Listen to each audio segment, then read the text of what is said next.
Hello, we are back again. I wanted to make this quick video about anxiety and diet and how your diet may not be helping your anxiety symptoms. First, let's just talk about what anxiety is, right? Anxiety is excessive and persistent worry about everyday tasks and everyday life events. Now, here is the thing. Anxiety can show up for many people in many different ways. Some people, it's all internal. They have excessive worrying. They have constant thoughts that pop up in their heads that they have a difficult time getting out of their heads. For other people, anxiety shows up in physical symptoms. We are not going to spend the time today to talk about that long list of symptoms. I just want to focus on diet and anxiety today and just to provide you with some insight that may be able to help you. Now, first things first, rest in peace, Uncle Phil. For real? No. Okay, seriously. First things first, I am not your medical provider. I am just a therapist, not your therapist, right? And that's no shade, but I say that to say this is just a platform for tips. Take it with a grain of salt. Ask questions to your own medical providers and your therapist and your psychiatrist, okay? Now, with that being said, whenever a person tells me that they are struggling with anxiety symptoms, I always say for them to check with their medical providers first and to have a full physical and a blood workup to make sure that there is nothing else internal going on. Anxiety symptoms can mimic other medical diagnoses such as low blood pressure and dehydration, amongst other things. Anxiety symptoms can also mimic too much caffeine and too much alcohol within the system. So just make sure that those are not your core issues first, right? In addition to vitamins and vitamin deficiencies. One of the common vitamin deficiencies we see in people who struggle with anxiety sometimes is B12 or just B complex vitamins in the first place. Now, it is not enough to just go and grab the first B supplement that you see on Amazon or in Target. That's a great start, but our bodies consume and absorb vitamins and supplements in different ways. And sometimes if you have medical diagnosis or other types of physical issues, it can impact the way that your body absorbs vitamin B or the way that your body absorbs supplements, no matter what. So go to the doctor first. Now, if you go to the doctor and you go to your therapist and your therapist says there's nothing physically going on, there's some things that we can work on to sort of coast you through and to cope with your anxiety, here are some diet things to consider. Now, I know y'all not gonna like me, but sugar.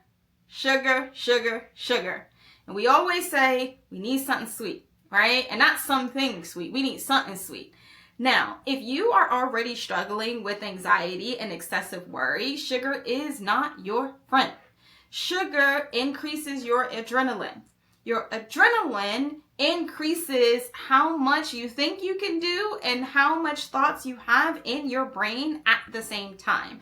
Now, there has been researchers who have said that sugar has similar responses to the brain as cocaine, that it essentially impacts your dopamine. Right? Now, the research was done on animals, right? So it is still very much anecdotal, but there is some similarities in between the way in which sugar impacts our brain and some other substances. So you might want to consider cutting back on the sugar in order to manage some of your anxiety symptoms. Some other things that you need to consider is processed food, caffeine. I know. Processed foods and caffeine. What is processed food? Anything that you look on the back of the label and there are 50 million different ingredients that you cannot pronounce, that is a processed food. Fried food, right, is another one. Caffeine is a major one. Anxiety, again, it's about energy, right? And so if I am constantly worrying or my brain is constantly swirling, I don't want to give my brain substances and foods that are going to increase the possibility of me being able to settle down. Caffeine does that. Processed food does that, and so does sugar.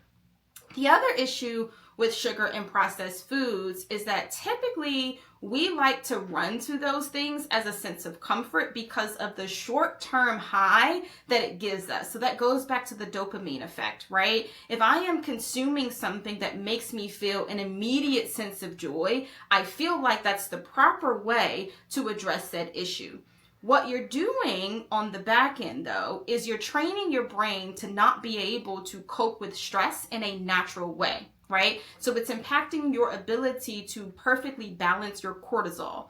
So the sugar, the process, and all of the things that give you that boost of energy to make you feel good, to not make you feel like you're experiencing anxiety in the moment, is actually making your anxiety worse. Because when you go through and you have all of the thoughts and all of the stressors that come, you are unable to sort of deal with them in a natural way because you're so used to getting the instant high that you get when you're feeding your body things that you don't necessarily need. Other random things to consider that align with that: fruit juices and gluten. And so those are things that are a little bit more testy and a little bit more body specific. So some people are able to tolerate gluten in a way that other people are not, but some people really do need to monitor how much gluten that they're putting in their bodies because of the impact that it has on their blood sugar, right? So that goes back to sugar, sugar, sugar. And if you are insulin resistant, which means that your body has a difficult time processing sugar,